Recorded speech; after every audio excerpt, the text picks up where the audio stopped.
Ayon sa nakalap nating impormasyon, magiging maduguang gera pag sinubukan daw sa China manghimasok kasunod ng sinabi nilang pagbabanta na Amerika at Pilipinas nang sasabog.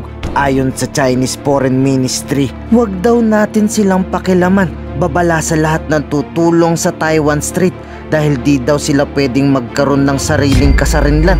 Bahagi daw talaga ng China ang Taiwan Strait, kaya kung pipilit daw nito ang kanilang kasarinlan ay magiging madugo, magiging labanan sa Taiwan Strait. 停止干涉中国内政，任何危害中国国家主权和领土完整的行径，都必将遭到中方坚决有力回击。这既是历史事实，也是真实现状，未来绝不会改变。台独是死路一条，中国人民捍卫国家主权和领土完整的决心坚定不移。 Pero buwelta sa China ni Lai Ching-te, hinirang na bagong presidente ng mga Taiwanese, tatayo siya sa harap ng kanyang mga militar, sasama siya sa pakikipaglaban sa Taiwan Strait. Di daw nila isusuko ang kanilang kasarinlan, patuloy na ipaglalaban ng Taiwan Strait. 我会和国军弟兄姐妹站在第一线，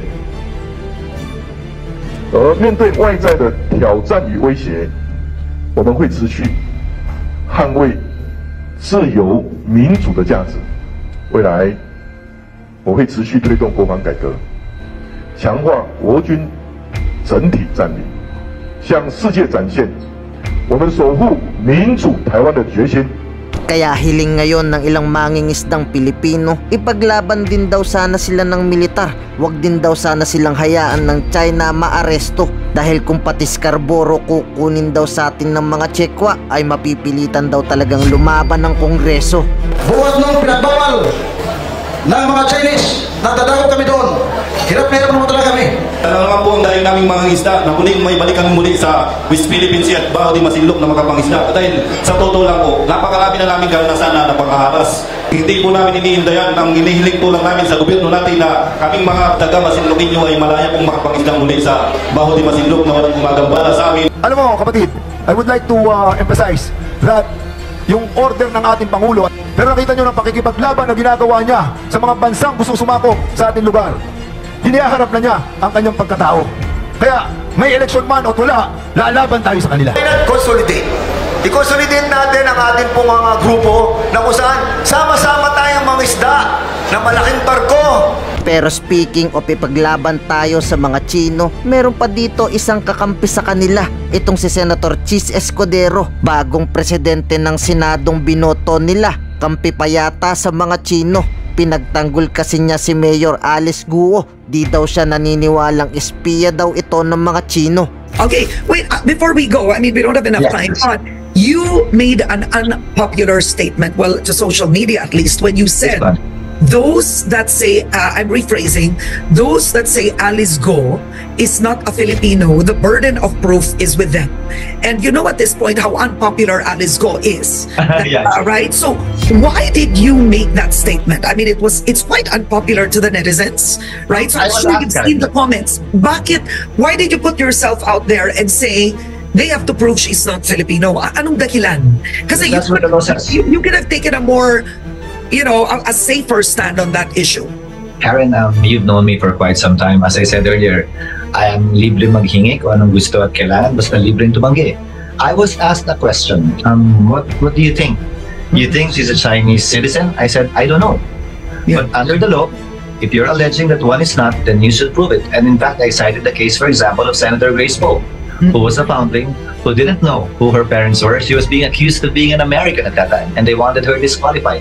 The ruling of the Supreme Court was, he who alleges must prove it, and if they cannot prove it, in the meantime, she is presumed to be Filipino and to have a citizenship, because a child cannot be deprived of citizenship. I simply answered the ruling of the court. It is not meant to favor her. It's simply meant to state a fact in law. Na yun yung sitwasyon ng batas natin. Ngayon kung umamin, edi tapos na. Kung hindi mapaamin, sinabi ko rin na Karen, if they want to question her qualification, then the Solicitor General should file a case. Yeah. Kasi it's only the Solicitor General who can question. COMELEC has no power anymore over her, given the fact that she has been proclaimed. Wala nang kapangyarihan ng COMELEC doon. And ang maghirap sa sitwasyon niya kasi may Philippine passport. Exactly the point, Karen. May pumalpak somewhere. If she is truly Chinese, someone fouled up somewhere. And given that there are these documents, then a basic principle in law will apply again. He or she who alleges must prove the same. If you're alleging that you're this, you're that, then you prove that I have to prove that you're this, you're that, you're that. As basic as that, Karen. Not meant to favor her again, because I think her lawyers have advised that already. I think her lawyers said that already too, that it should be proven. But right now, she is. So someone can file a case before the Office of the Ombudsman with respect to her illegal participation in Pogo, so that perhaps she can be preventively suspended. But the DILG, Secretary Albolos has said that they have no power to suspend on their own. I dispute that, but I will take Secretary Albolos' words. So technically, he can. You believe the DILG can already suspend her? If there is a pending administrative case against her, they can issue the preventive suspension order. If you remember, Karen, the DILG suspended then Governor Aguinaldo of Cagayan 3 times overlapping consecutively, and the Supreme Court said, no, you cannot do that. You can suspend him, yes, but it cannot be sequential. It has to be overlapping since you issued the order at the same time. So, but the point is, the DILG at that time and up to today has that power if she has an administrative case. I think that's the essential requirement. So if that is the statement of Secretary Abalos, perhaps there's no admin case pending him. Hindi niya alam yung nangyayari. Yung kanyang interview kay Karen at yung kanyang, may pinost kasi siya sa kanyang Facebook, yung kanyang parang talambuhay. Kwento niya yan eh. Pwede siyang gumawa kung anong gusto niyang kwento para i-depensa o i-justify yung kanyang mga pagkukulang sa dokumento. Pero yung dokumento ang pinakamahalaga eh. Nagsabi ng PSA na walang Angelito Go na ipinanganak sa Pilipinas. Sabi ng PSA walang Amelia Lial na ipinanganak sa Pilipinas. Sinabi na ng PSA walang marriage contract itong dalawa. Lahat ito salungat doon sa birth certificate ni Alice Go at yung 3 pa niyang mga kapatid. So ibig sabihin, itong si Angelito Go ay nagsinungaling para makakuha ng birth certificate. Dahil kung may birth certificate ka, pwede ka bumili ng lupa, pwede ka magpatayo ng kumpanya, pwede ka tumakbo sa politika. Dahil yun lang ang ipapakita mo na Filipino ako at lahat ito pwede na natin gawin.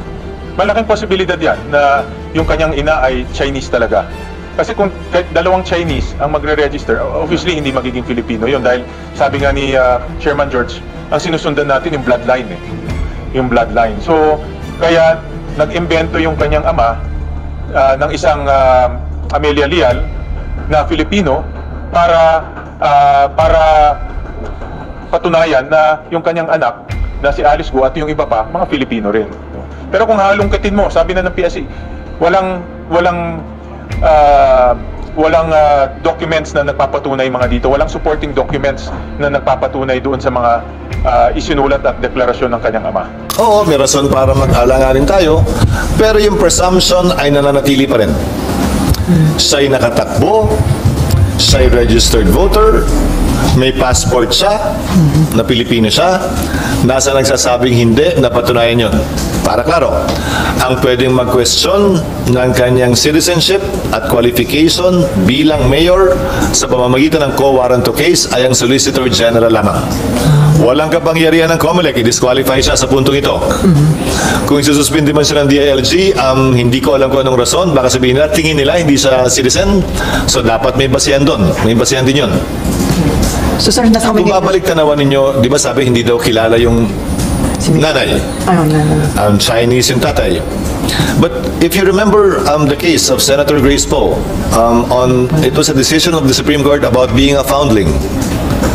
Sa kaso ni Senator Poe, hindi nga kilala yung nanay at tatay, di ba? That's why foundling. And she was adopted by her adoptive parents, Fernando Poe Jr. and Susan Rosas. But the Supreme Court declared presumptively that she is a citizen. Kasi hindi mo pwedeng i-deprive ng citizenship ang bata. Di ba? Yun ang sabi nila. So by analogy, ito may passport pa eh. Si Senator Grace, ginamit din namin rason yun sa kaso na may passport, may ID, may license, may ganun. So, patunayan yung hindi. Hindi pwedeng, hindi namin alam kung sino, kaya siguro Amerikano yan. Hindi namin alam kung sino yung nanay, yung tatay, Chinese, so Chinese siguro yan. There's a basic principle in law. He who alleges must prove the same. Yung nag-allege na hindi, dapat patunayan. Kung mapatunayan, hindi dapat tanggalin. Kasi may mga... Kasi yesterday, si Senator Legarda was telling Mayor Go not to convince everybody that she's a Filipino. So you're saying it should be the other way around. The people accusing her should convince everybody that she's not a Filipino. Let me say it this way. The burden of proof is on those saying she's not. Kaya nga, kasi gaya ng sabi ng COMELEC, ministerial ang pagtanggap ng Certificate of Candidacy.